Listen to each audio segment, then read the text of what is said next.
Morning, સુપ્રભાત મિત્રો. હું કમલ ગોર આપ સર્વેનો આલ્ફા પ્લસની આ યુટ્યુબ ચેનલમાં સ્વાગત કરું છું. તો મિત્રો, ધોરણ 10 નું એક નવું ચેપ્ટર આપણે સ્ટાર્ટ કરવાનું છે. ધોરણ 10 નું વિજ્ઞાન ટોટલ 16 ચેપ્ટરમાં વિભાજિત થયેલું છે. જે 16 ચેપ્ટર ટોટલ 4 ભાગમાં વિભાજિત થયેલા છે: કેમિસ્ટ્રી, ફિઝિક્સ, બાયોલોજી અને એન્વાયરમેન્ટલ સાયન્સ. યસ મિત્રો, આ 4 વિભાગમાં ટોટલ 16 ચેપ્ટર આપણે ભણવાના છે, જેમાં 1 થી 5 ચેપ્ટર રસાયણ વિજ્ઞાન બોર્ડની પરીક્ષામાં ટોટલ 25 માર્ક્સના પૂછાય છે. અને ત્યાર પછી ચેપ્ટર નંબર 6 થી 9 જેને આપણે કહીએ છીએ બાયોલોજી એટલે કે જીવ વિજ્ઞાન, તેનું વેઇટેજ છે ટોટલ 22 માર્ક્સ.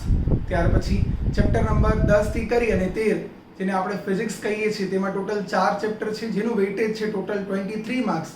અને લાસ્ટ 3 ચેપ્ટર 14, 15 અને 16 આ 3 ચેપ્ટર ટોટલ 10 માર્ક્સમાં પૂછાય છે. એટલે આવી રીતે ટોટલ તમારું 80 માર્ક્સનું એક પેપર જનરેટ થશે કે જે તમને બોર્ડમાં આપવાનું છે, જેમાં લગભગ 76 માર્ક્સનું તમને થિયરી લખવાનું છે અને 4 માર્ક્સના તમને એમસીક્યુ મળશે. તો આપણે હવે ભેગા મળી અને ધોરણ 10 ના એક નવા ચેપ્ટરની શરૂઆત કરવાની છે. ખાસ કરીને ચેપ્ટર નંબર 12 વિદ્યુત મને ચાલુ કરવાનું હતું, પણ અર્જુન સરે મને કીધું કે સાહેબ ફિઝિક્સનું એક ચેપ્ટર ઓલરેડી ચાલુ છે, તો તમે કોઈ બીજો સેક્શન સ્ટાર્ટ કરો. એટલા માટે હું અહીં કેમિસ્ટ્રી સ્ટાર્ટ કરવા જઈ રહ્યો છું. મિત્રો, હું મારો પરિચય આપી દઉં તો છેલ્લા 10 વર્ષથી હું ધોરણ 10માં વિજ્ઞાન અને ટેકનોલોજી ભણાવું છું અને આ 10 વર્ષમાં મેં 5 વાર કચ્છ ફર્સ્ટ વિજ્ઞાન વિષયમાં કચ્છ ફર્સ્ટ આપ્યા છે. તો આપ પણ આ વર્ષે જો સારી મહેનત કરો તો કચ્છમાં સ્થાન પામી શકો છો. તેના માટે તમને મારી સાથે સાથ અને સહકાર બનાવી રાખવાનું છે. અને આપણે ચાલો સ્ટાર્ટ કરીએ ધોરણ 10 એક નવું ચેપ્ટર, અને ચેપ્ટર ચાલુ કરીએ છીએ આપણે કેમિસ્ટ્રી સેક્શનમાંથી. ચાલો, તો ફર્સ્ટ ઓફ ઓલ કેમિસ્ટ્રી રસાયણ વિજ્ઞાન નું થોડુંક બેઝિક સમજી લઈએ કે કેમિસ્ટ્રી કોને કહેવાય, રસાયણ વિજ્ઞાન એટલે શું. રસાયણ વિજ્ઞાનનું પહેલું ચેપ્ટર આપણે સ્ટાર્ટ કરવાનું છે મિત્રો, કે જેનું નામ છે રાસાયણિક પ્રક્રિયાઓ. હવે રાસાયણિક પ્રક્રિયાઓ તમને જ્યારે ભણવાની હોય ને તો ખરા અર્થમાં તમને આખું કેમિસ્ટ્રી ભણવાનું છે. યસ, તમને A to Z કેમિસ્ટ્રીનું જ્યારે પૂરું નોલેજ હોય ને તો ત્યારે જ તમે ખરેખર પહેલું ચેપ્ટર ભણી શકો. હવે ધોરણ 9માં જે કેમિસ્ટ્રી તમને આવે છે તેનું વેઇટેજ, તેનું નોલેજ, જે પણ કન્ટેન્ટ જે પણ હું કહું તો એટલું નથી, પ્રમાણમાં ઓછું છે. ફિઝિક્સનું ત્યાં થોડું વધારે મહત્વ છે, પણ ધોરણ 10નું જે કેમિસ્ટ્રી છે ને એકદમ પાવરફુલ કેમિસ્ટ્રી છે. હું અહીં તમને એક વાત જાણવા માંગુ છું કે ધોરણ 10નું કેમિસ્ટ્રી, ખાસ કરીને આપણી હમણાં જે નવી ટેક્સ્ટ બુક લાસ્ટ યર બની છે, જો આ કેમિસ્ટ્રી તમને સારી રીતે આવડી છે ને, આવડી જ જશે, કોઈ પ્રશ્ન નથી. ધોરણ 11 અને 12 સાયન્સ ખૂબ જ સરળ તમારા માટે બની જશે. તો ચાલો મિત્રો, આપણે પ્રયાસ કરીએ કે આ કેમિસ્ટ્રી એટલું સરળતાથી તમને આવડી જાય કે આગળ જઈને તમે સાયન્સ પણ રાખી શકો અને આને ત્યાં સમજી શકો. તો કેમિસ્ટ્રી માટે બેઝિક કોન્સેપ્ટ સમજવાના છે જે મેં બોર્ડ ઉપર લખ્યા છે. આપણા ચેપ્ટરનું નામ છે રાસાયણિક પ્રક્રિયાઓ, અને રાસાયણિક પ્રક્રિયા સમજવા માટે પહેલા મને તમને આટલા કોન્સેપ્ટ સમજાવવાના છે. એટલે કે દ્રવ્ય, સૂક્ષ્મ કણો, પરમાણુ, પરમાણુનું બંધારણ, તત્વ સંયોજન અને રાસાયણિક બંધન. જો તમને આ કોન્સેપ્ટ વિશે થોડું ઘણું પણ નોલેજ હોય ને તો રાસાયણિક પ્રક્રિયાઓ ભણવી થોડીક સરળ પડી જશે. આવું શા માટે કહું છું? આવું એટલા માટે કહું છું કે જો તમને આ બધા ટર્મ્સ આવડતા હશે ને તો રાસાયણિક પ્રક્રિયા ચેપ્ટરમાં હું અમુક શબ્દોનું વારંવાર ઉલ્લેખ કરીશ, તો તે શબ્દોથી તમે પરિચિત રહેશો. ઘણા શબ્દો એવા છે જે આગળ જઈને બીજાથી 5મા ચેપ્ટરમાં આવશે, તો પછી હવે તો એ જ્યારે ચાલશે ત્યારે આવડશે. તો થોડુંક આપણે પહેલા તેને સમજી લઈએ. તો ચાલો આપણે સ્ટાર્ટ કરીએ એકદમ બેઝિક થી. કેમિસ્ટ્રીનું પહેલું એકદમ એક નાનકડું શબ્દ, જેનો જે શબ્દ છે દ્રવ્ય. દ્રવ્યનો અર્થ શું થાય મિત્રો? દ્રવ્યની અગર વ્યાખ્યાયિત કરવું હોય તો શું કરી શકાય? તો ખૂબ જ સરળ ડેફિનેશન છે: પદાર્થ, વસ્તુ કે એનીથિંગ, કાંઈ પણ કે જેને દળ છે અને જે જગ્યા રોકે છે. એટલે તમે, હું, આ ડસ્ટર, માર્કર, બોર્ડ, એવરીથિંગ કે જેને દળ છે અને તે જગ્યા રોકે છે તેને દ્રવ્ય કહે છે. મતલબ કે ભૂતને મૂકીને બધું છે, તો તેને શું કહેવાય છે? દ્રવ્ય કહેવાય છે. દ્રવ્ય કોનાથી બનેલું છે? આપણને આ પ્રશ્ન થવો જોઈએ. તો દ્રવ્ય મિત્રો બનેલું છે સૂક્ષ્મ કણો, એવા સૂક્ષ્મ કણો કે જેનું વિભાજન શક્ય નથી. યસ મિત્રો, બરાબર સાંભળજો. એવા કણો કે જેનું વિભાજન શક્ય નથી, તેવા સૂક્ષ્મ કણો સાથે મળી અને દ્રવ્યની રચના કરે છે. તો ફરી એકવાર એક પ્રશ્ન થાય કે સર આ સૂક્ષ્મ કણો કોણ છે?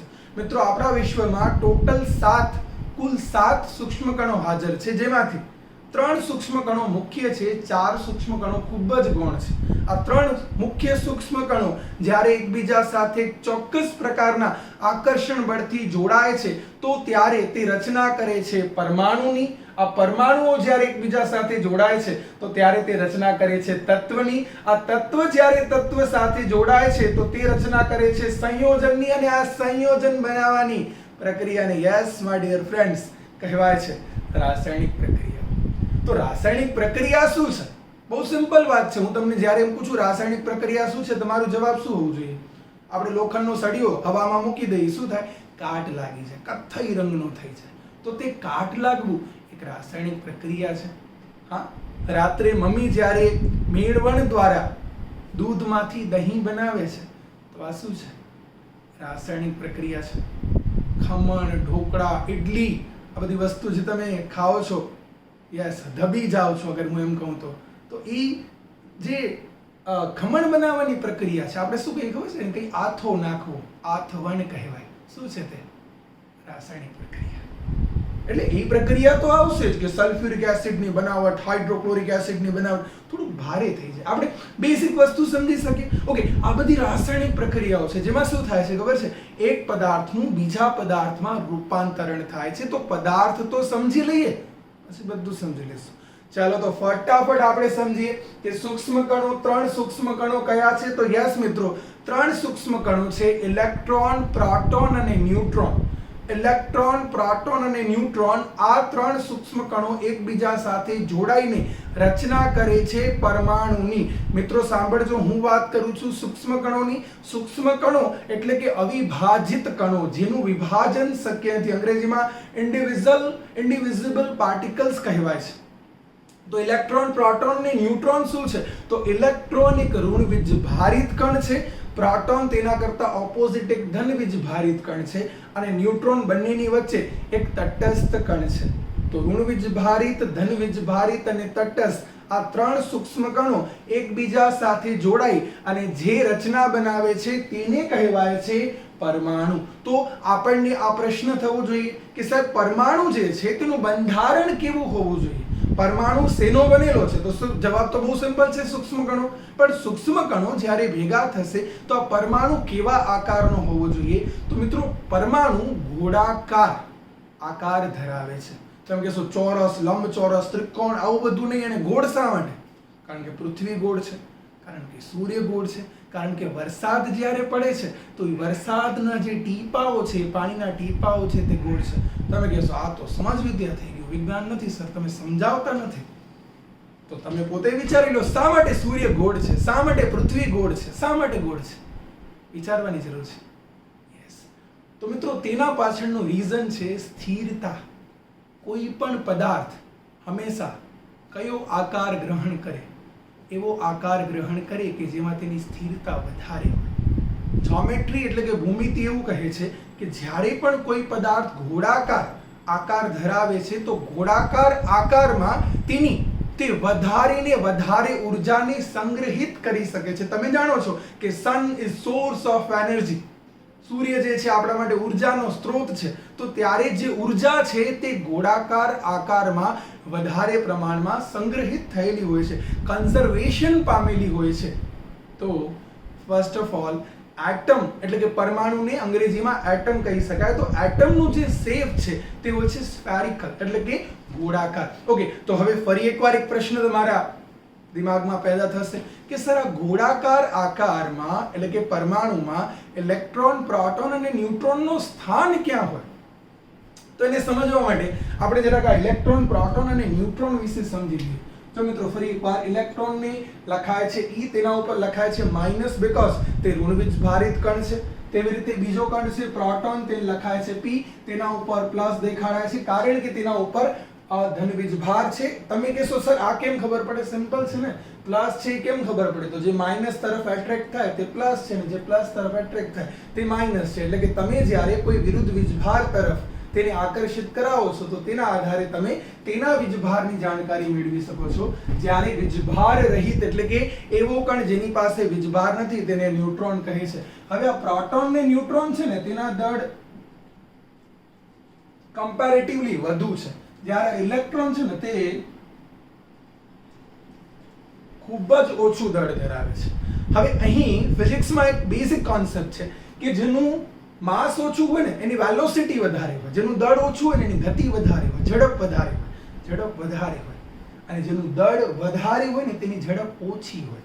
તો પરમાણુ એટલે કે ગોળાકાર જે પરમાણુ છે તે ગોળાકાર પરમાણુમાં પ્રોટોન, મિત્રો બરાબર સાંભળજો, પ્રોટોન જેનું દળ વધારે છે તે પહેલા તો થશે શું કે આખો પરમાણુ અગર આપણે વિચારવું છે તો પરમાણુમાં પહેલું સ્થાન કોણ લેશે? તો પહેલું સ્થાન લઈ લેશે પ્રોટોન. શા માટે? બીકોઝ તેનું માસ, તેનો જથ્થો વધારે છે તો તે એક પર્ટિક્યુલર જગ્યાએ રહેશે. ઓકે, હવે બરાબર સમજજો, કારણ કે તેનો માસ વધારે છે, તેની વેલોસિટી ઓછી છે, પર્ટિક્યુલર જગ્યાએ તે બેસી જશે, પોતાનું સ્થાન ગ્રહણ કરશે. Yes, okay. હવે electron, yes my dear friends, ધ્યાન આપજો. ઇલેક્ટ્રોન શું કરશે? ઇલેક્ટ્રોનનો વીજભાર પ્રોટોનના વીજભાર કરતા ઓપોઝિટ છે, તો હંમેશા ઓપોઝિટ વચ્ચે, તમે જાણો છો કે સ્ત્રી અને પુરુષ વચ્ચે એક ચોક્કસ પ્રકારનું આકર્ષણ હોઈ શકે, કારણ કે ઓપોઝિટ કેરેક્ટર છે. સિમિલરલી પ્લસ અને માઇનસ વચ્ચે એક આકર્ષણ છે ઓપોઝિટ કેરેક્ટરના કારણે. તો ઇલેક્ટ્રોન પ્રોટોનની આજુબાજુ, યસ, આજુબાજુ વર્તુળાકાર માર્ગમાં ગતિ કરે છે, જે વર્તુળાકાર માર્ગની કક્ષા એટલે કે ઓર્બિટ કહેવાય છે. ઇલેક્ટ્રોન પ્રોટોનની આજુબાજુ એક વર્તુળાકાર માર્ગમાં ગતિ કરે છે કે જેને, જે વર્તુળાકાર માર્ગ છે તેને કક્ષા કહે છે. તો પ્રોટોન પરમાણુના મધ્યમાં એક સ્થાનમાં આવેલો છે જેને ન્યુક્લિયાઈ એટલે કે પરમાણુ કેન્દ્ર કહેવાય છે. યસ મિત્રો, ખૂબ જ સરળ છે કે પ્રોટોન પરમાણુના મધ્યમાં, પરમાણુ કેન્દ્રમાં રહેલો છે.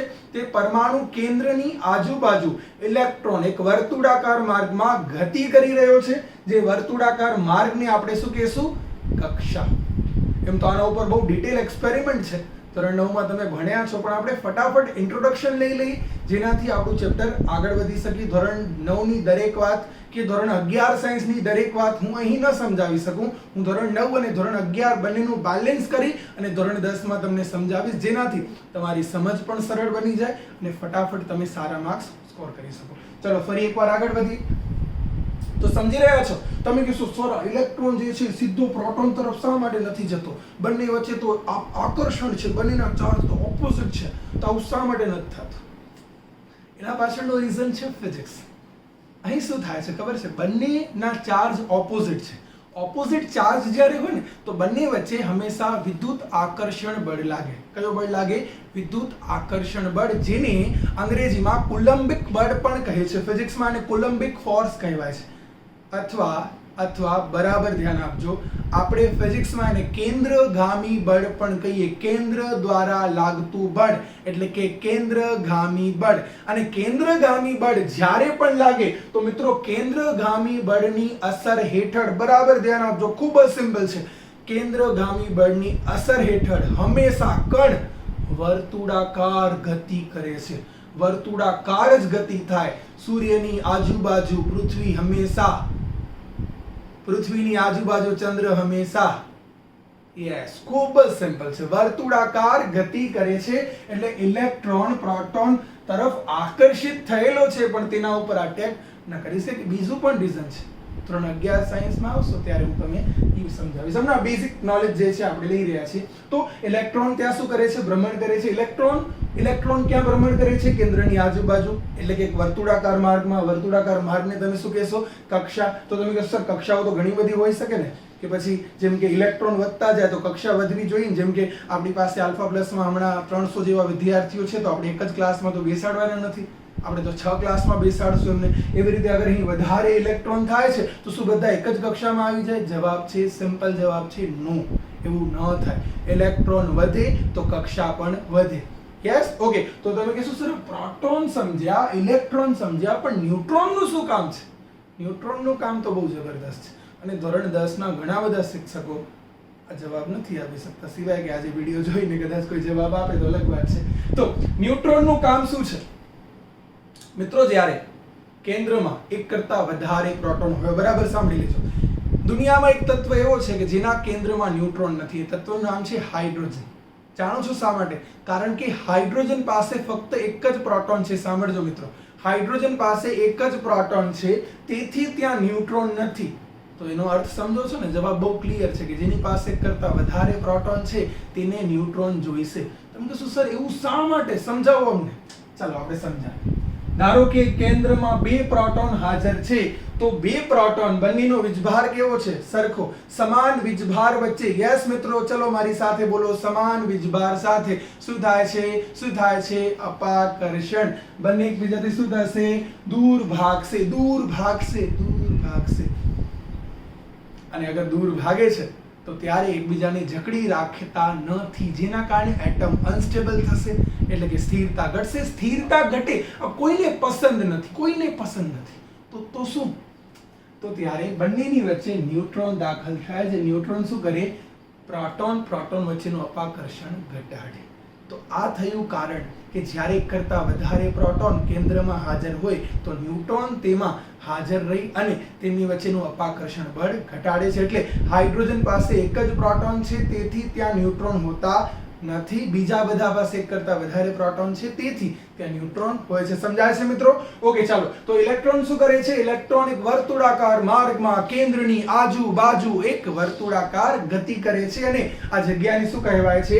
કક્ષા. તો ધોરણ 9 માં ભણ્યા છે સર અમે. કક્ષા કઈ નવું કહો અમને. નવું કહું છું, ધ્યાન આપજો. હું અહીં તમને એક નવો વર્ડ આપું, કક્ષક. તમે જાણો છો કક્ષા અને કક્ષક એટલે શું? ઓકે, કક્ષા તો મેં તમને હમણાં સમજાવ્યો હતો, ધોરણ 9 માં તમે ભણ્યા છો. આ કક્ષકનો અર્થ શું થાય? આપણે એને સમજવા માટે એક બેઝિક એક્ઝામ્પલ લઈએ. ચલો માની લો કે ઇલેક્ટ્રોન તમે છો, એક સ્ટુડન્ટ, અને આ પરમાણુ જે છે ને, પરમાણુનું બંધારણ જે છે ને, તમારી શાળા છે, તમારી સ્કૂલ છે, બીડી, એમકેવી, વોટેવર, તમે જે સ્કૂલમાં હો. હવે હું કમલ ગોર તમને એક વ્યક્તિને ત્યાં શોધવા, એક ઇલેક્ટ્રોનને ત્યાં શોધવા આવું છું. હા, સમજો, હું શોધવા આવું છું તો મને તમે ક્યાં મળશો? શાળામાં. શાળાની અંદર ક્યાં મળશો? તો શાળામાં તો તમે મને ગમે ત્યાં મળી શકો છો ને, આટલી વિશાળ શાળા છે. તમે સાયન્સ લેબોરેટરીમાં પણ હોઈ શકો છો, કોમ્પ્યુટર લેબોરેટરીમાં પણ હોઈ શકો છો, પ્લેગ્રાઉન્ડમાં બી હોઈ શકો છો, પોસિબલ છે પ્રિન્સિપલ ઓફિસમાં પણ હોઈ શકો છો. Yes, okay. તો એનો અર્થ શું થયો? તમે ગમે ત્યાં હોઈ શકો છો. એ આખો વિસ્તાર, એ શાળા જે છે, આખો વિસ્તાર જે છે તેમાં તમે ભ્રમણ કરો છો. પણ હું તમને કહું કે તમને એક્ઝેક્ટ મને લોકેટ કરવું છે તો 10:30 વાગે હું આવ્યો અને મને તમને લોકેટ કરવો છે, તમને ક્યાં લોકેટ કરી શકું? તો 10:30 વાગે ટાઈમ ટેબલ પ્રમાણે તમારું સમાજ વિદ્યાનું લેક્ચર એક આ ક્લાસમાં ચાલુ છે. તો અગર હું એ ક્લાસમાં આવું અને એ ક્લાસમાં એ બેન્ચ ઉપર તમને ગોતું તો તમને મળી જશો. પહેલા સમજજો, આખી શાળા પરમાણુ છે, એ ક્લાસ કક્ષા છે. જો કક્ષા છે અને ક્લાસની અંદર, પાછા ક્લાસની અંદર શું તમે ગમે ત્યાં મને મળી જશો? તમે મને એક ચોક્કસ જગ્યાએ મળશો. તો ક્લાસ કક્ષા છે પણ એક ચોક્કસ જગ્યા કક્ષક છે. ઇલેક્ટ્રોન મળી આવવાની સંભાવના, મહત્તમ સંભાવના દર્શાવતા વિસ્તારને, ઇલેક્ટ્રોન મળી આવવાની મહત્તમ સંભાવના દર્શાવતા વિસ્તારને કક્ષક કહે છે. તો કક્ષા એ વર્તુળાકાર માર્ગ છે જ્યાં ઇલેક્ટ્રોન ભ્રમણ કરે છે, પણ કક્ષક એ વિસ્તાર છે કે જ્યાં ઇલેક્ટ્રોન મળી આવવાની સંભાવના મહત્તમ છે. તમે કહેશો આ શા માટે ભણાવો છો? જે પણ ભણાવીશ તેના પાછળનું કારણ હશે. તો પહેલા તો અગર કોઈ તમને એમ કહે કે આ કક્ષા કેટલી હોય, તો મિત્રો કક્ષા કેટલી હોય તેનો જવાબ ઇલેક્ટ્રોનની સંખ્યા ઉપર છે. જેમ કે ધોરણ 9 પ્રમાણે અથવા ધોરણ 11 સાયન્સમાં બી આવશે કે નીલ્સ બોહરે એવું સમજાવ્યું કે પહેલી કક્ષાને કે કક્ષા કહે છે, બીજી કક્ષાને એલ કક્ષા કહે છે, ત્રીજી કક્ષાને એમ કક્ષા કહે છે, ચોથી કક્ષાને, પાંચમી કક્ષાને ઓ કક્ષા કહે છે. આ બધી કક્ષાના પ્રકાર છે. Yes, okay. જેટલા ઇલેક્ટ્રોન વધશે એટલી કક્ષાઓ વધશે, જેટલા સ્ટુડન્ટ વધશે એટલા 10મા ના આલ્ફા પ્લસ માં ક્લાસ વધશે. એડમિશન ફૂલ થઈ ગયા છે. ઓકે, ચાલો આગળ વધીએ. તો ઇલેક્ટ્રોનની સંખ્યા હું તમને કહી દઉં કે પહેલી કક્ષામાં, કે કક્ષામાં 2 ઇલેક્ટ્રોન, 8 ઇલેક્ટ્રોન, 18 ઇલેક્ટ્રોન, 32 ઇલેક્ટ્રોન અને 50 ઇલેક્ટ્રોન. આવી રીતે ઇલેક્ટ્રોન કક્ષામાં ગોઠવાય છે. આ તો વાત થઈ ક્લાસરૂમની, કે ક્લાસરૂમ છે, ક્લાસરૂમનું નામ છે એન ક્લાસરૂમ. એન ક્લાસરૂમમાં 32 વિદ્યાર્થીઓ છે, એટલે કે 32 ઇલેક્ટ્રોન છે. એ 32 વિદ્યાર્થી 32 ઇલેક્ટ્રોનમાંથી એક ઇલેક્ટ્રોન મને શોધવો છે. તો એક ઇલેક્ટ્રોન એટલે કે તે ઇલેક્ટ્રોન મળી આવવાની મહત્તમ સંભાવના દર્શાવતો વિસ્તાર કક્ષક છે. તો આપણે ખરેખર ઇલેક્ટ્રોન આવી રીતે ભરવાના હોય પણ આપણે કક્ષક પ્રમાણે ભરશું. અને કક્ષક ખૂબ જ ડિટેલ વિષય છે, તો હમણાં મને થોડો ઘણો સમજાવીશ, વધારે નહીં સમજાવી શકું. એના માટે મર્યાદાઓ છે, ધોરણ 11 સાયન્સમાં તેને વધારે ડિટેલમાં આપણે સમજી શકીએ, અથવા વિડીયો લેક્ચરમાં એક મર્યાદા આવી જાય તો તે મર્યાદાનું આપણે ચોક્કસપણે પાલન કરશું, પણ તમારા કોન્સેપ્ટ માટે તમને પૂરતું નોલેજ મળી રહેશે, જરાય ચિંતા ના કરશો. તો ઇલેક્ટ્રોન અગર ગોઠવવાની વાત આવે તો તમે કેવી રીતે ગોઠવશો? પહેલી કક્ષામાં ટોટલ કેટલા ઇલેક્ટ્રોન ભરવાના? ટોટલ 2 ભરવાના. તમારી પાસે 3 ઇલેક્ટ્રોન છે તો 3 ઇલેક્ટ્રોન કેવી રીતે ભરશો? પહેલી કક્ષામાં ભરવાના 2, અને પછી કેટલા ઇલેક્ટ્રોન બચ્યા? 1, તો તેને ક્યાં ભરી દેવાનું? બીજી કક્ષામાં. સિમ્પલ. ઓકે. તમારી પાસે અગર 12 ઇલેક્ટ્રોન છે, કેવી રીતે ભરશો? પહેલી કક્ષામાં કેટલા ભરવાના? મેક્સિમમ 2, બીજી કક્ષામાં મેક્સિમમ કેટલા ભરવાના? 8. ટોટલ કેટલા છે? સપોઝ 12, તો હવે કેટલા બચ્યા? તો 2 ક્યાં ભરશો? યસ. માની લો તમારી પાસે 20 ઇલેક્ટ્રોન છે, કેવી રીતે ભરશો? પહેલી કક્ષામાં 2, બીજી કક્ષામાં 8 ને 2 10, ટોટલ કેટલા છે? 20. તો ત્રીજામાં મને કેટલા ભરવા જોઈએ? 10. તમે કહેશો સર જોઈ લો, પહેલા 2, પછી 8, પછી 18 સુધી ભરવાના છે. કોના પ્રમાણે? કક્ષા પ્રમાણે. મેં શું કીધું? ઇલેક્ટ્રોન કોના પ્રમાણે ભરવાના? આપણે ખરેખર કોના પ્રમાણે ભરવાના? કક્ષક પ્રમાણે. ઘણા બધા વિદ્યાર્થી મિત્રો અહીં ભૂલ કરી દેતા હોય છે. કક્ષા પ્રમાણે તે ઇલેક્ટ્રોન ભરવા જાય છે, તો તેથી બેઝિક કોન્સેપ્ટ જે છે કેમિસ્ટ્રીના સમજાતા નથી. તો તમે કહેશો સર અમને કેમ ભરવાના? તો મિત્રો સિમ્પલ, જો તમને 2 ઇલેક્ટ્રોન ભરવાના, પછી 8 ઇલેક્ટ્રોન 2 વાર ભરવાના, 18 ઇલેક્ટ્રોન 2 વાર ભરવાના, અને 32 ઇલેક્ટ્રોન પણ 2 વાર ભરવાના. આ વાત છે કક્ષકીય ઇલેક્ટ્રોન રચનાની. કક્ષક પ્રમાણે ઇલેક્ટ્રોન આવી રીતે ગોઠવાય છે. વધારે ડિટેલ જવાબ માટે ધોરણ 11 સાયન્સમાં મારો સંપર્ક કરો. ઓકે, ચાલો. તો ત્યાર પછી આગળ વધી, અને હવે જો હું તમને ફરી એકવાર પૂછું કે મારે 20 ઇલેક્ટ્રોન ભરવા છે, તો પહેલી કક્ષામાં કેટલા ઇલેક્ટ્રોન ભરાય? 2. બીજી કક્ષામાં 8. ફરી એકવાર કેટલા ભરાય? 8. ફરી એકવાર 8 ભરાય. કેટલા થયા જુઓ તો? કેટલા થયા? 18. મને કેટલા ભરવાના છે? 20. તો એનો મતલબ હવે હું કેટલા ભરીશ? 2. સમજાય છે? હા. આપણે એને આવી રીતે ન લઈએ કક્ષા પ્રમાણે, પણ આપણે એને કક્ષક પ્રમાણે લઈએ તો આવી રીતે ગોઠવવાનું. જો 2 8 8 18 18 32 તમે આનો સરવાળો મારશો ને તો 118 તત્વો થશે, જે આપણા 5મા ચેપ્ટર એટલે કે આવર્ત કોષ્ટક એટલે કે તત્વોની સોસાયટી પ્રમાણે ટોટલ આટલા તત્વો આજની તારીખમાં હાજર છે. તો ચાલો મિત્રો આગળ વધી. બેઝિક વાતો આપણે અહીંયા કરી રહ્યા છીએ. અપેક્ષા રાખું છું તો એમને સમજાતું હશે. ન સમજાય તો કોઈ વાંધો નહીં, તમે મને કમેન્ટ બોક્સમાં કહી શકો છો. હું તેના પ્રમાણે નેક્સ્ટ ટાઈમ તમને થોડુંક વધારે ડિટેલ આપીશ. તો આ વાત થઈ દ્રવ્યની, સૂક્ષ્મ કણોની, પરમાણુની, પરમાણુના બંધારણની. પરમાણુ એટલે શું સમજો છો? હા, ફરી એકવાર ધ્યાન આપજો. સૂક્ષ્મ કણો એકબીજા સાથે જોડાય છે, અને સૂક્ષ્મ કણો એકબીજા સાથે જોડાઈ અને જે રચના બનાવે છે તેને કહેવાય છે પરમાણુ. તો શું પરમાણુનું વિભાજન થાય? ઓબ્વિયસલી થાય. ડાલ્ટન નામના એક વૈજ્ઞાનિક થયા, તે એવું માનતા હતા કે પરમાણુનું વિભાજન શક્ય નથી. તો ખોટા પડે. પરમાણુનું વિભાજન પણ થાય છે, અને વિભાજન પછી ઇલેક્ટ્રોન, પ્રોટોન, ન્યુટ્રોન જેવા સૂક્ષ્મ કણો પણ છૂટા પડે છે. તો આ પરમાણુ જે બંધારણ છે તે પરમાણુ બંધારણમાં પરમાણુ કેન્દ્ર જેમાં પ્રોટોન અને ન્યુટ્રોન છે, તેની આજુબાજુ વર્તુળાકાર માર્ગ જેને કહેવાય છે કક્ષા. કક્ષામાં છે ઇલેક્ટ્રોન. કક્ષામાં ઇલેક્ટ્રોન મળી આવવાની મહત્તમ સંભાવના દર્શાવતો વિસ્તાર આને કહેવાય છે કક્ષક. કક્ષામાં ઇલેક્ટ્રોન રચના 2 8 18 32. કક્ષકીય ઇલેક્ટ્રોન રચના 2 8 8 18 18. મારી સાથે બોલજો. 2 8 8 18 18 32 32. આ કોની સંખ્યા છે? ઇલેક્ટ્રોનની સંખ્યા. કારણ કે પ્રોટોન તો ઈ જ એક નાનકડા વિસ્તારમાં કેન્દ્રમાં રહી જવાનું છે. ઇલેક્ટ્રોન આજુબાજુ ગતિ કરે છે. યસ, સમજાઈ રહ્યું છે? ચલો, તો ત્યાર પછી હવે આપણે આગળ વધીએ અને આપણે સમજીએ તત્વ.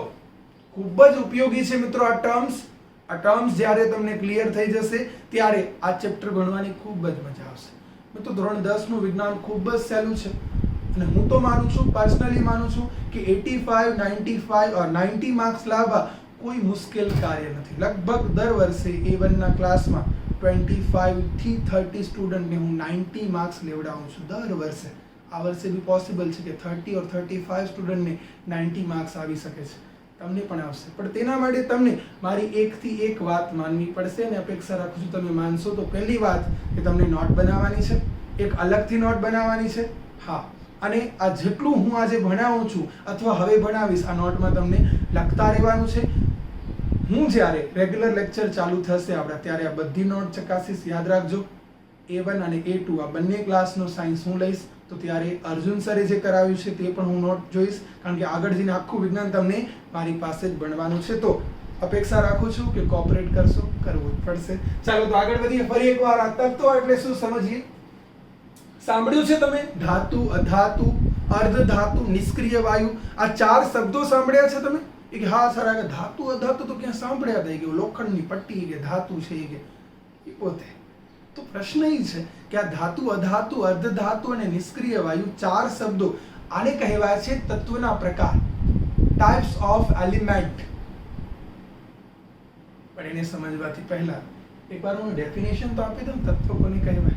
ચાલો સમજી લઈએ તત્વ એટલે શું. તો સમાન ગુણધર્મ ધરાવતા, આવે ગુણધર્મ જ્યારે હું બોલું છું તો રાસાયણિક અને ભૌતિક 2 પ્રકારના ગુણધર્મ આવે. ભૌતિક ગુણધર્મમાં શું આવે સર?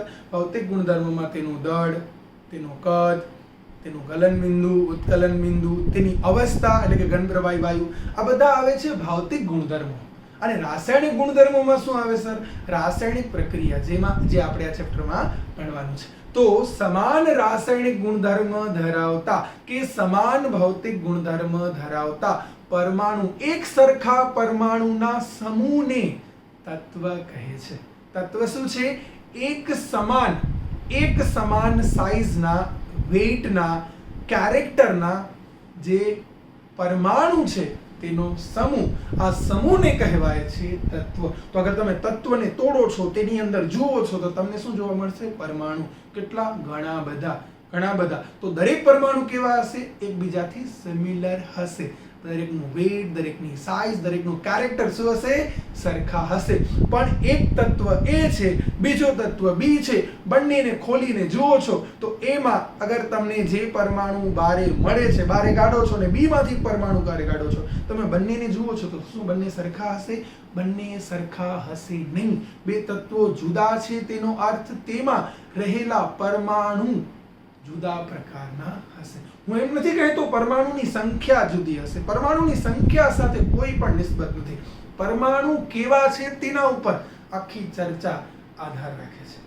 તો પરમાણુના સમૂહને શું કહેવાય છે? તત્વ. અને તત્વને આપણે વર્ગીકૃત કરી શકીએ 4 પ્રકારમાં: ધાતુ, અધાતુ, અર્ધધાતુ અને નિષ્ક્રિય વાયુ. તમે સમજાવો મને, દરેક પ્રકાર સમજવો છે. સમજશો, બધું જ સમજશો. એ 4 પ્રકાર સમજવા માટે આપણે એક નાનકડું કોન્સેપ્ટ સમજવાનું છે, અને એ છે તત્વની સ્થિરતા. તમે કહેશો હવે આ નવો શબ્દ વળી તમે સર ક્યાંથી લઈ આવ્યા? સ્થિરતા એટલે શું? સ્થિરતા, સ્ટેબિલિટી. મિત્રો તત્વ છે ને, દરેક તત્વ જે છે ને એ સ્થિર થવા માંગે છે, સ્ટેબલ થવા માંગે છે. જો તમને એક બેઝિક એક્ઝામ્પલ આપો, તમે જાણો છો આપણે યોગા શા માટે કરીએ છીએ? હા સોરી, કે મને ખબર છે કે યોગા એટલા માટે કરીએ છીએ કે મોદી સાહેબે કીધું છે કે 21 જૂને આપણે યોગા કરવાનું. એટલા માટે આપણે યોગા નથી કરતા. આપણી જે ભારતીય સંસ્કૃતિ છે ને એમાં આજથી આટલા વર્ષો પહેલા યોગા વિશે લખ્યું છે. તેનું રીઝન જાણો છો?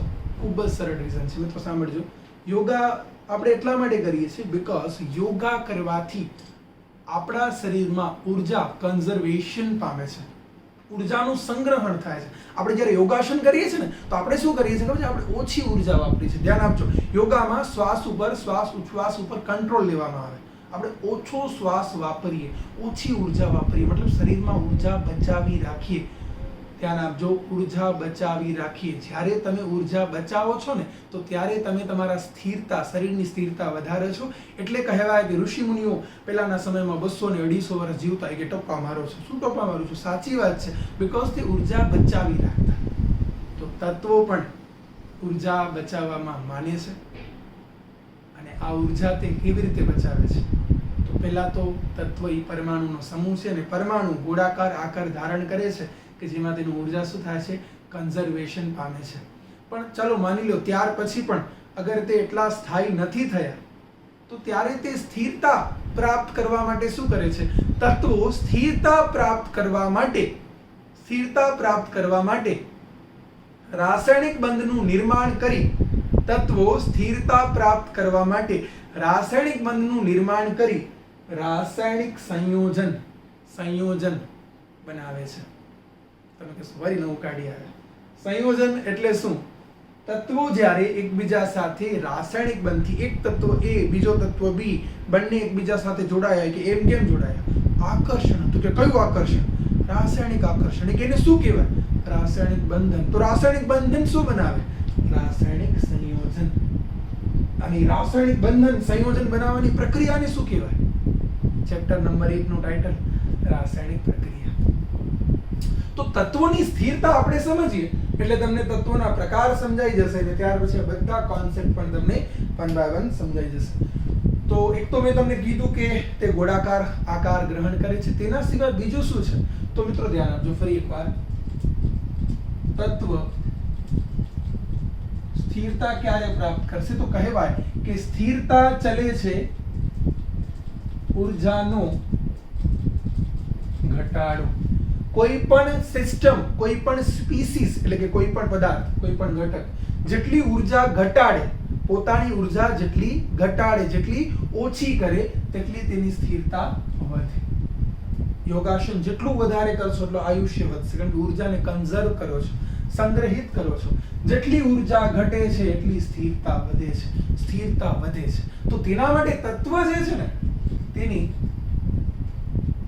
ઇલેક્ટ્રોન રચના ઉપર ખાસ આપણે આધાર રાખવાનો છે, કારણ કે સ્થિરતા ઊર્જાનો ઘટાડો ઇલેક્ટ્રોન રચના ઉપર આધાર રાખે છે. ને ઇલેક્ટ્રોન રચના સમજવા માટે આપણે પહેલા એક ટર્મ સમજીએ જે છે પરમાણુ ક્રમાંક Z.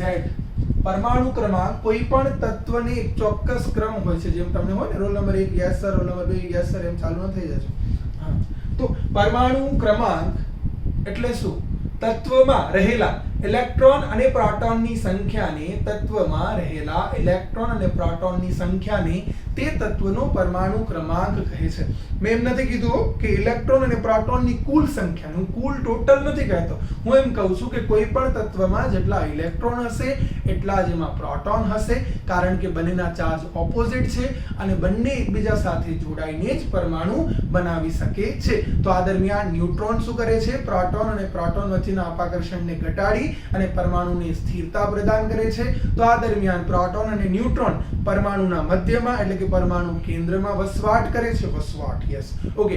અને ઇલેક્ટ્રોન તેની આજુબાજુ એક વર્તુળાકાર માર્ગમાં ગતિ કરે છે, જેને કહેવાય છે કક્ષા. તો કક્ષા કે જેમાં રહેલી છે ઇલેક્ટ્રોન, તે ઇલેક્ટ્રોનની જે રચના છે તેને કહેવાય છે ઇલેક્ટ્રોન. અને ઇલેક્ટ્રોન રચના અને ઇલેક્ટ્રોનની સંખ્યા, પરમાણુમાં રહેલા ઇલેક્ટ્રોન કે પ્રોટોનની સંખ્યાને શું કહેવાય છે? પરમાણુનો પરમાણુ ક્રમાંક. જેમ કે કોઈ તમને કહી દે કે Z = 1 એટલે કે Z નો અર્થ શું છે? પરમાણુ ક્રમાંક. કે કોઈનો પરમાણુ ક્રમાંક 1 છે તો તેમાં ઇલેક્ટ્રોન કેટલા હશે?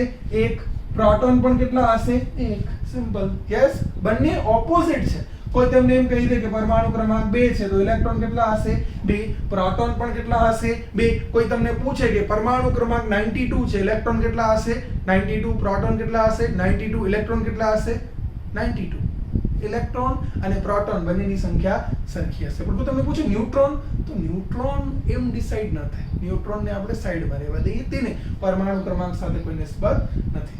ચાર્જને જ તેની સાથે લેવા દેવા છે. હવે તમે જાણો છો કે એક જ્યારે હું લખું છું પરમાણુ ક્રમાંક, તો એક પરમાણુ ક્રમાંકનો અર્થ થયો જેમાં એક ઇલેક્ટ્રોન અને એક પ્રોટોન છે.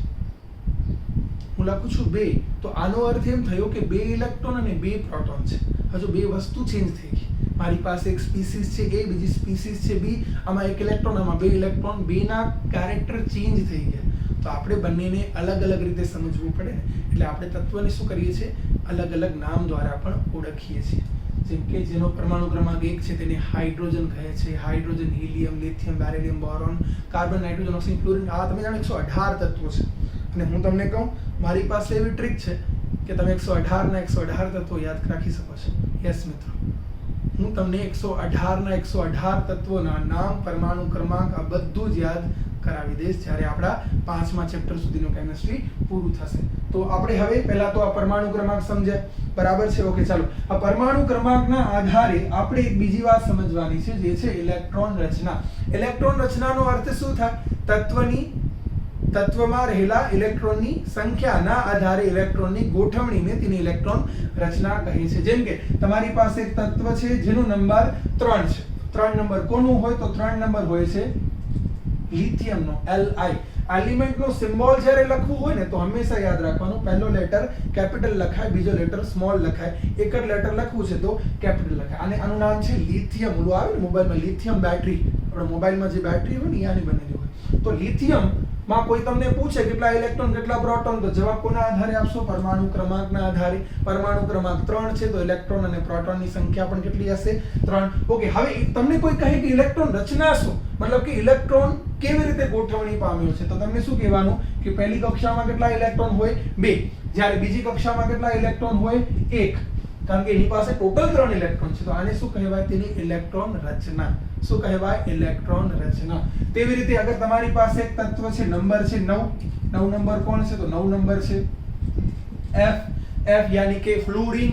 યસ, તો ફ્લોરીન જે છે એનો નંબર 9 છે. હવે 9 નંબરનો અર્થ શું થાય? 9 ઇલેક્ટ્રોન. 9 ઇલેક્ટ્રોન ગોઠવવા છે, કેવી રીતે ગોઠવશો? પહેલી કક્ષામાં કેટલા આવે? 2. 9 માંથી 2 જાય કેટલા બચ્યા? 7. બીજી કક્ષામાં ટોટલ કેટલા આવી શકે? 8.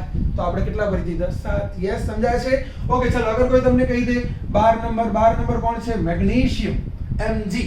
12 નંબરનો અર્થ શું થાય? કેટલા ઇલેક્ટ્રોન હશે? 12 ઇલેક્ટ્રોન ગોઠવવા છે. પહેલી કક્ષામાં કેટલા આવે? 2. પછી બીજી કક્ષામાં કેટલા આવે? શું શીખવાડ્યું છે? કેવી રીતે ભરશો? 2. 8 કેટલી વાર ભરવાના? 2 વાર. 18 કેટલી વાર ભરવાના? 2 વાર. 32 ની જરૂર નહીં પડે, છતાં કેટલી વાર ભરવાના? 2 વાર. તો કેટલા ઇલેક્ટ્રોન છે? 12. પહેલી કક્ષામાં 2. ઓકે, હવે બીજી કક્ષામાં કેટલા આવે ટોટલ? ઇલેક્ટ્રોન કક્ષકીય રીતે ભરીએ છે. ચાલો, તો બીજી કક્ષકમાં કેટલા ભરી શકાશે? 8. કેટલા છે ટોટલ? 12. એટલે હવે કેટલા બચ્યા? 2. તો અહીં કેટલા લખાય? 2. સમજી શકાય છે? સમજી શકાય છે? ડન. ચાલો આગળ વધીએ. ત્યાર પછી સપોઝ હું લખું છું 21 નંબર છે સ્કેન્ડિયમ. શું છે? Scandium, SC. હંમેશા પહેલું કેપિટલ, બીજું સ્મોલ. યસ, અને બીજું લેટર થોડુંક નીચેની બાજુ લખવાનું. ટોટલ 21 ઇલેક્ટ્રોન છે. 21 નંબર છે તેનો અર્થ 21 ઇલેક્ટ્રોન. પહેલી કક્ષકમાં 2, બીજી કક્ષકમાં 8, ત્રીજીમાં કેટલા ભરવાના? 18. નહીં, એ તો કક્ષા છે, આપણે કોના પ્રમાણે ભરવાનું છે? કક્ષક પ્રમાણે. તો ફરી એકવાર કેટલા ભરવાના? 8. યસ, જોઈ લો કેટલા ભરવાના? 8 ને 8 16 ને 2 18. 21 માંથી 18 જાય કેટલા મળશે? અહીંયા 3. યસ, એકદમ સિમ્પલ છે, જો કાંઈ જ અઘરું નથી. 2 8 8 3 આવી રીતે આપણે લખી શકીએ. આમાં કાંઈ જ અઘરું નથી, ન આવડે એવું કાંઈ જ નથી. આ સ્કેન્ડિયમ છે ને, નામ લખાય 1s2 2s2 2p6 3s2 3p6 4s2 3d1. મતલબ જ્યારે હું આ 3 લખું છું ને તો ખૂબ જ સરળ છે લખવું અને એને આવી રીતે લખી શકાશે, પણ જ્યારે સ્કેન્ડિયમ લખું છું ને તો હકીકતમાં આ જે નિયમ છે તે નિયમનું પાલન નહીં થાય. જો હું તમને દેખાડું, આ 1s2 2s2 2p6 માં જે લખ્યા છે ને એનો અર્થ શું થાય ખબર છે?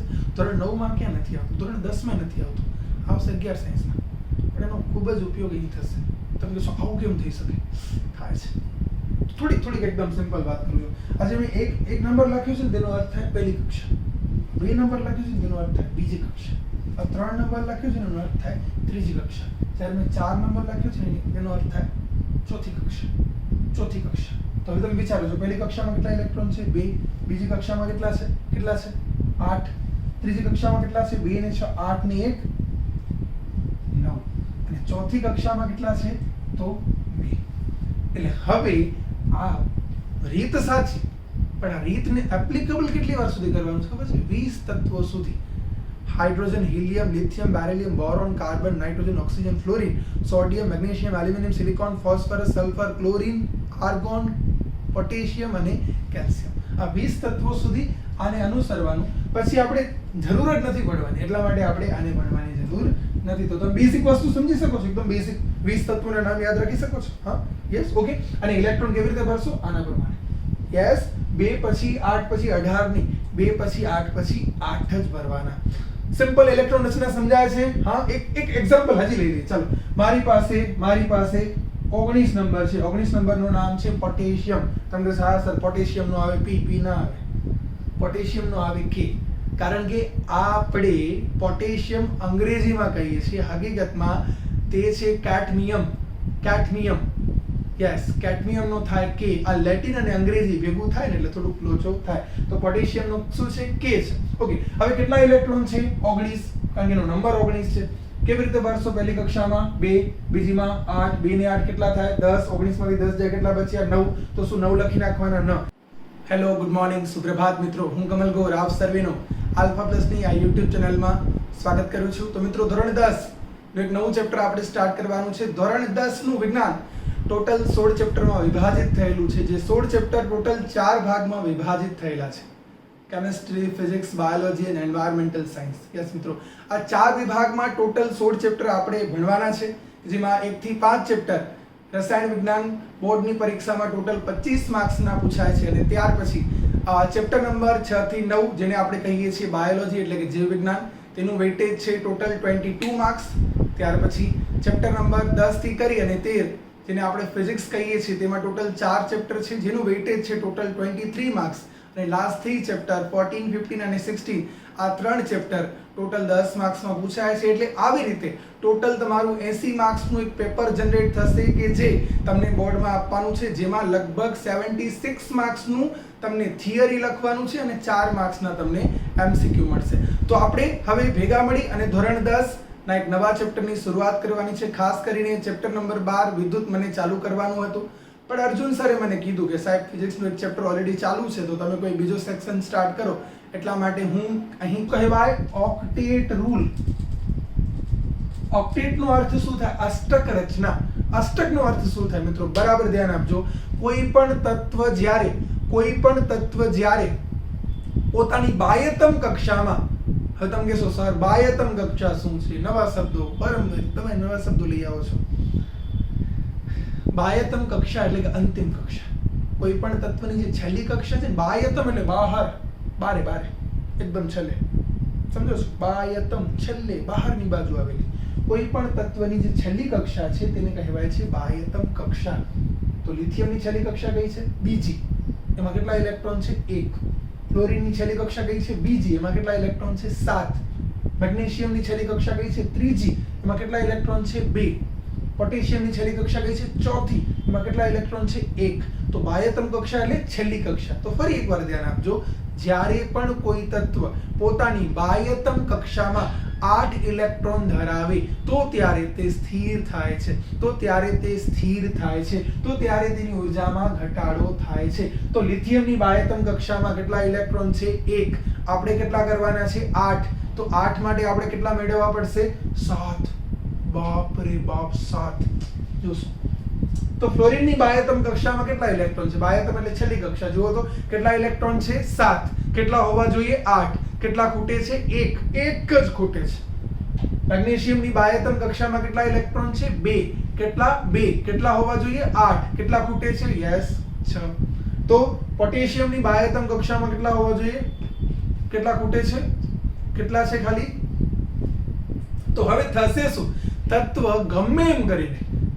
ગમે એમ કરીને પોતાની બાહ્યતમ કક્ષામાં 8 ઇલેક્ટ્રોન કરશે. 8 ઇલેક્ટ્રોન કરશે. તો હવે ફ્લોરિનની જ્યારે હું વાત કરું તો તેને કેટલા ઇલેક્ટ્રોન 8 માટે ખૂટે છે? 1. ફક્ત 1. કોઈ બીજો એક્ઝામ્પલ અહીં લખી દઉં છું. અમે અહીં પોટેશિયમ તો લખ્યો છે, બીજો અહીં એક્ઝામ્પલ લખી દઉં. નેટ્રિયમ, સોડિયમ. 2, 8, 1.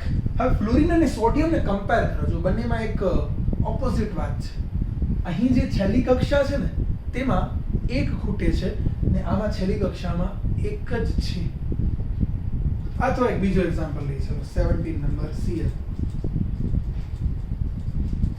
તો આની છેલ્લી કક્ષામાં 1 જ છે અને આની 1 ખૂટે છે. ઓપોઝિટ કેરેક્ટર જુઓ છો. 1 છે, 1 ખૂટે છે. 1 છે, 1 ખૂટે છે. 1 દઈ દીધો, જોડાઈ ગયા. NaCl મીઠું. યસ, આમ તો બને છે મીઠું. કહીએ ને આપણે મીઠું નથી તારામાં, એટલે હું એમ નથી કહેતો, હું એમ કહું છું કે NaCl કેવી રીતે બનતો હશે. એકદમ સિમ્પલ છે મિત્રો કે સોડિયમને સ્થિર થવું છે. સ્થિર થવા માટે તેની પોતાની બાહ્યતમ કક્ષામાં કેટલા ઇલેક્ટ્રોન કરવાના છે? 8. કેટલા છે? 1 છે. કેટલા લેવા પડશે? 7. 7 લેવા પડશે. લેવા માટે તો ઉર્જા કરવી પડે ને, પાછું ઉર્જા કરવી પડે. અહીંયા ઉર્જા ઘટાડવાની છે ને વળી તમે ઉર્જાની વાતો કરી લીધી.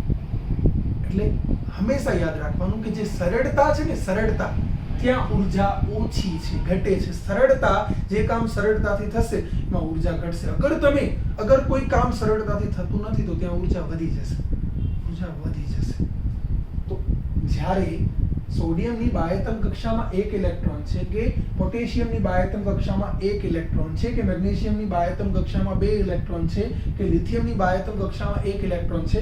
હવે અગર આપણે 7 આપી દઈએ તો કામ થઈ જશે, પણ તેના બદલે વિચારો અગર 1 નીકળી જાય તો કામ થઈ ગયું. હવે 1 નીકળી ગયું તો ત્યાર પછી તમારી પાસે શું બચ્યા? છેલ્લી કક્ષામાં કેટલા ઇલેક્ટ્રોન થઈ ગયા? 8.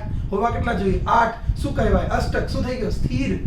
છેલ્લી કક્ષામાં કેટલા છે? 1 નીકળી ગયો. કેટલા થઈ ગયા? જો હવે છેલ્લી કક્ષા કોણ છે? ત્રીજી. કેટલા થઈ ગયા? 8. છેલ્લી કક્ષા કઈ છે? બીજી. કેટલા થઈ ગયા? 8. તો તેનો અર્થ સમજો છો? તેણે પોતાની કક્ષામાંથી ઇલેક્ટ્રોન ગુમાવ્યા છે. ગુમાવ્યા છે.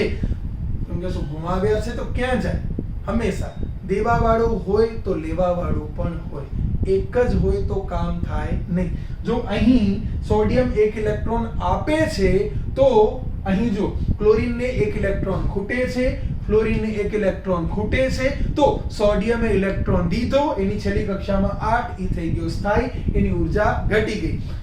ક્લોરીને 1 ઇલેક્ટ્રોન લીધો, એની છેલ્લી કક્ષામાં થઈ ગયા 8, ઈ થઈ ગયો સ્થાયી, એની ઉર્જા ઘટી ગઈ.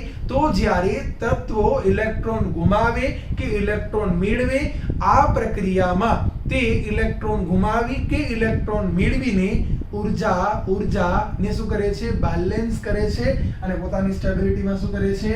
વધારો. તો સામાન્ય રીતે શું થાય છે? સામાન્ય રીતે એવું કહી શકાય મિત્રો, ખૂબ જ સિમ્પલ છે. જોજો, સામાન્ય રીતે એવું કહી શકાય કે તત્વો કે જેમની બાહ્યતમ કક્ષામાં ઇલેક્ટ્રોનની સંખ્યા 1, 2 કે 3 છે તે ઇલેક્ટ્રોન દાતા છે. તત્વો કે જેમની બાહ્યતમ કક્ષામાં ઇલેક્ટ્રોનની સંખ્યા 1, 2, 3 છે તે ઇલેક્ટ્રોનનું દાન કરે છે, તે ઇલેક્ટ્રોન દાતા બની જાય છે. અને ઇલેક્ટ્રોન ગુમાવ્યા કે મેળવ્યા પછી તત્વ નથી રહેતો, તે બની જાય છે આયન. તત્વ ઇલેક્ટ્રોન ગુમાવ્યા કે મેળવ્યા પછી બની જાય છે આયન. તત્વ કે જે ઇલેક્ટ્રોન દાતા છે તે બની જાય છે ધન આયન. તત્વ કે જે ઇલેક્ટ્રોન દાતા છે તે બની જાય છે ધન આયન. તો પછી બીજો આપણે એમ કહી શકીએ કે તત્વો કે જેમની બાહ્યતમ કક્ષામાં ઇલેક્ટ્રોનની સંખ્યા 5, 6 કે 7 હોય તો ત્યારે સર તે શું કરશે? તે ઇલેક્ટ્રોન મેળવશે. ઇલેક્ટ્રોન મેળવે તેને કહેવાય ઇલેક્ટ્રોન ગ્રાહી, આને કહેવાય ઇલેક્ટ્રોન રિચ, આને કહેવાય ઇલેક્ટ્રોન ડેફિશિયન્ટ. અને ઇલેક્ટ્રોન ગ્રાહી જે છે તેને કહેવાય ઋણ આયન. ધન મતલબ કે તેના ઉપર પ્લસ લખાય, ઋણ એટલે કે તેના ઉપર માઇનસ લખાય. તમે કે સર એક આંકડો ગુમ છે, 4 નંબર, 4 નો શું થશે? સર મને ઈ સમજાવો પહેલા મને 4 સમજવું છે. બધું સમજાશે, હજી કલાકવારી નથી થાય. તો 4 ની વાત પણ આપણે પહેલા આપણે 3 ની વાત કરીએ. 1, 2, 3 અને 5, 6, 7 ની વાત કરીએ તો સિમ્પલ. જો હવે મારી પાસે સોડિયમ છે, શું નંબર છે? 11. કેટલા ઇલેક્ટ્રોન હશે? 11. પહેલી કક્ષામાં 2, બીજી કક્ષામાં 8, ત્રીજી કક્ષામાં 1. ચાલો છેલ્લી કક્ષામાં કેટલા કરવાના છે? 8. એટલે કેટલા જોઈશે? 7. એમ ન કરાય, એના કરતા 1 શું કરશે? આપી દેશે. આપી દે તો કેટલા થઈ જશે? જુઓ તો કેટલા થઈ જશે? 2 અને 8. તો પછી આમ લખાય. જો આ તીર લખવાનો, તીરનો મતલબ શું થાય છે? એક પ્રોસેસ થાય છે. આ તીરનો મતલબ એક પ્રોસેસ થાય છે. પ્રોસેસમાં શું થાય છે? ઇલેક્ટ્રોન જાય છે. ઇલેક્ટ્રોન ફેંકી દીધો, ઇલેક્ટ્રોન આપી દીધો, ઇલેક્ટ્રોનનું દાન કર્યું. તો 11 માંથી કેટલા થઈ ગયા? 10. તો આપણે બંને સાઈડ સોડિયમ તો ન લખી શકીએ, તો અક્ષર સરખા થઈ ગયા ને, તો લખવાનું સોડિયમ પ્લસ. પ્લસ નો અર્થ શું થાય? કે તેણે ઇલેક્ટ્રોન ગુમાવ્યા. તો ધારો કે તેવી રીતે મારી પાસે 12 નંબરનો તત્વ છે, શું કહેવાય? મેગ્નેશિયમ. 12 નંબર એટલે કે 12 ઇલેક્ટ્રોન પહેલી કક્ષામાં 2, બીજી કક્ષામાં 8, ત્રીજી કક્ષામાં 2. તો ત્યારે શું થશે? કારણ કે લાસ્ટ કક્ષામાં 2 ઇલેક્ટ્રોન છે, તો ત્યારે લાસ્ટ એટલે કે અંતિમ કક્ષામાં, બાહ્યતમ કક્ષામાં, સંયોજકતા કક્ષા પણ તેને કહેવાય, ની અંદર 2 ઇલેક્ટ્રોન હોય તો તે ઇલેક્ટ્રોન શું કરશે? ગુમાવશે. કારણ કે 2 ઇલેક્ટ્રોન ગુમાવશે એટલે તેના ઉપર કેટલો વીજભાર આવી જશે? +2. પહેલા તો શું કહેવાય? બાહ્યતમ કક્ષામાં 1, 2, 3 ઇલેક્ટ્રોન ધરાવતા તત્વો ઇલેક્ટ્રોનનું દાન કરીને અષ્ટક રચના પૂરી કરે છે, સ્થિરતા પ્રાપ્ત કરે છે, તેને કહેવાય છે ઇલેક્ટ્રોન દાતા. અને પહેલા તો આ તત્વ નથી રહેતા. હું અહીં પણ મેગ્નેશિયમ લખું અને અહીં જો 2 ઇલેક્ટ્રોન ગુમાવ્યા ત્યાર પછી તે 2, 8 થઈ જાય. અગર બંને સાઈડ મેગ્નેશિયમ લખું તો ડિફરન્સ ક્યાં છે? ડિફરન્સ નથી. તો ડિફરન્સ માટે મને અહીં શું લખવું પડશે? જેટલા ઇલેક્ટ્રોન ગુમાવ્યા છે એટલો એનો ચાર્જ mg 2+ એટલે કે હવે આ એક તટસ્થ પરમાણુ એક તત્વ છે, જ્યારે આને શું કહેવાય? આયન. ખાસ કરીને કયો આયન? ધન આયન. સમજાય છે મિત્રો? ખૂબ જ સરળ છે. મેગ્નેશિયમ 2+. તેવી રીતે સપોઝ મારી પાસે 13 નંબર છે, એલ્યુમિનિયમ શું લખાય? 2 8 અને 3. તો બાહ્યતમ કક્ષામાં કેટલા ઇલેક્ટ્રોન છે? 3. તો તે શું કરશે? 3 ઇલેક્ટ્રોન ગુમાવીને Al3+ + 3 ઇલેક્ટ્રોન માઈનસ. તો ત્યારે શું કહી શકાય? 2 8 અને 3. સમજાય છે મિત્રો? ખૂબ જ સરળ છે. ચાલો તેવી રીતે નીચે જો શું લખ્યું છે મેં? બાહ્યતમ કક્ષામાં અગર 1 2 3 ઇલેક્ટ્રોન હોય તો તે ઇલેક્ટ્રોન ગુમાવે છે, તેને ઇલેક્ટ્રોન દાતા કહે છે. તેવી સ્પીસીઝ ને કહેવાય છે ધન આયન. તેવી જ રીતે બાહ્યતમ કક્ષામાં જો 5 6 કે 7 ઇલેક્ટ્રોન હોય તો તેવી સ્પીસીઝ ઇલેક્ટ્રોન મેળવે છે, અને ઇલેક્ટ્રોન મેળવી તે બનાવે છે ઋણ આયન. સમજો છો? ઓકે. દાખલા તરીકે મારી પાસે 9 નંબર છે, ફ્લોરિન છે. 9 નંબર 9 ઇલેક્ટ્રોન પહેલી કક્ષામાં 2, બીજી કક્ષામાં 7. તો જેમ ગુમાવ્યો એટલે તીરની બીજી બાજુ, મેળવ્યો એટલે આલી સાઈડ. જો કેટલા ખૂટે છે? 1. કેટલા મેળવશે? 1. સિમ્પલ છે. ગુમાવે પ્લસ, મેળવે માઈનસ. માઈનસ એટલે હવે જો કેટલા માઈનસ લખવાના? જેટલા એને મેળવ્યા છે. 7 માં 1 નાખો, કેટલા થાય? 8. છેલ્લી કક્ષામાં કેટલા થઈ ગયા? 8. કેટલા થવા જોઈએ? 8. 8 એટલે અષ્ટક. અષ્ટક એટલે સ્થિરતા. સ્થિરતા એટલે ઉર્જામાં ઘટાડો. જો એ પણ શું છે? ઈ જ. ઓકે. 8 નંબર શું લખાય? ઓક્સિજન. એટલે કે 2 અને 6 કેટલા ખૂટે છે? 2. કેટલા મેળવશે? 2. શું થઈ જશે? ઓક્સિજન 2 માઈનસ શું લખાય? 2 અને 8. તો આ થયા ધન આયન અને ઋણ આયન, કે જેના આધારે તમે સ્થિરતા પણ પ્રાપ્ત કરી શકો છો. હું તો એમ કહીશ કે તત્વને વર્ગીકૃત પણ કરી શકો છો. તત્વના 4 પ્રકાર મેં તમને કીધા: ધાતુ, અધાતુ, અર્ધધાતુ અને નિષ્ક્રિય વાયુ. તેમાં ધાતુ એટલે શું અને અધાતુ એટલે શું? તો મિત્રો ધાતુ એટલે વિદ્યુતના વાહક એવું કહેવાય, કે જે વિદ્યુતનું વહન કરે છે તેને ધાતુ કહે છે. તમે જાણો છો વિદ્યુત શું છે? ઇલેક્ટ્રોનના પ્રવાહને વિદ્યુત પ્રવાહ કહે છે. આપણે સ્વિચ ચાલુ કરીએ, ફેન ચાલુ થઈ જાય કે લાઇટ ચાલુ થઈ જાય કે એસી ચાલુ થઈ જાય, તો તે કોના દ્વારા કરે છે? ઇલેક્ટ્રિકલ કરંટ દ્વારા. આ કરંટને શું કહેવાય છે? વિદ્યુત પ્રવાહ. વિદ્યુત પ્રવાહનો અર્થ શું થાય? ઇલેક્ટ્રોનનો પ્રવાહ. જે ઇલેક્ટ્રોન મુક્ત કરે ને તે ઇલેક્ટ્રોનનો પ્રવાહ રચે. જે ઇલેક્ટ્રોન મુક્ત કરે તે ઇલેક્ટ્રોનનો પ્રવાહ રચે. ઇલેક્ટ્રોન કોણ મુક્ત કરે છે? જુઓ તો ધન આયન કે ઋણ આયન? ઇલેક્ટ્રોન દાતા એટલે કે ધન આયન. તો ધન આયન ઇલેક્ટ્રોન મુક્ત કરે છે. ઇલેક્ટ્રોન મુક્ત કરતા હોવાથી તે વિદ્યુતનું વહન કરે છે. વિદ્યુતનું વહન કરતા જે પદાર્થ છે તેને ધાતુ કહે છે. એટલે કે ધન આયનને ધાતુ કહે છે, ઇલેક્ટ્રોન દાતાને ધાતુ કહે છે. જેની બાહ્યતમ કક્ષામાં 1 2 3 ઇલેક્ટ્રોન છે તેને ધાતુ કહે છે. તો તેના કરતા ઓપોઝિટ જે ધાતુ નથી તે અધાતુ છે. જે ધાતુ નથી તે અધાતુ છે. એટલે કે બાહ્યતમ કક્ષામાં 5 6 કે 7 ઇલેક્ટ્રોન હોય તે ઇલેક્ટ્રોન મેળવી ઋણ આયન બનાવે, જેને કહેવાય છે અધાતુ. તો આ થયા ધાતુ અને અધાતુના 2 પ્રકાર. તત્વના બાકીના પ્રકારો: સંયોજન, રાસાયણિક બંધન, આપણે આને નેક્સ્ટ વિડીયોમાં ભણશું. આજનો વિડીયો સારો લાગ્યો હોય તો લાઈક અને સબસ્ક્રાઇબ કરવાનું ભૂલશો નહીં. તેના સિવાય પણ હું મારા કોન્ટેક્ટ નંબર અહીંયા લખી ચૂક્યો છું. આ કોન્ટેક્ટ નંબર મારા પર્સનલ વોટ્સએપ નંબર છે. તમને કોઈ ડાઉટ છે, તમને આ ચેપ્ટરને રિગાર્ડિંગ કોઈ મટીરિયલની જરૂર છે, કે તમને XYZ કોઈ પણ મદદની જરૂર છે, એની ટાઈમ તમે મિત્રો આ નંબર ઉપર મેસેજ કરી શકો છો. ની સાથે સાથે બીજી પણ રિક્વેસ્ટ છે, જો તમને મારો વિડીયો સારો લાગ્યો હોય ને તો મિત્રો હું 11 12 સાયન્સમાં કેમિસ્ટ્રી ભણાવું છું. છેલ્લા આટલા વર્ષો 10 વર્ષથી ભણાવું છું. યસ. અને મારી યુટ્યુબમાં પોતાની પણ ચેનલ છે જેમાં કેમિસ્ટ્રી 11 12 કેમિસ્ટ્રી અને MBBS માટે નીટની એક્ઝામના વિડીયો હું અપલોડ કરું છું. તમે મારી ચેનલ ઉપર, અગર તમને આજનો વિડીયો આ સારો લાગ્યો છે ને તેનો પ્રતિભાવ મને કેવી રીતે આપશો ખબર છે? મારી ચેનલ ઉપર જઈને ત્યાં મારી ચેનલને સબસ્ક્રાઇબ કરો અને ત્યાં જે પણ વિડીયો છે તમારા મિત્રો સાથે શેર કરો, જેનાથી તેમને એ પણ ફાયદો થઈ શકે. અને આજનો વિડીયો પણ ખૂબ જ શેર કરજો, કારણ કે કેમિસ્ટ્રીના 5 ચેપ્ટર 25 માર્ક્સ માટે આજનો વિડીયો ખૂબ જ અગત્યનો છે. અપેક્ષા રાખું છું તમને આજનો વિડીયો ગમ્યો હશે. જય હિન્દ.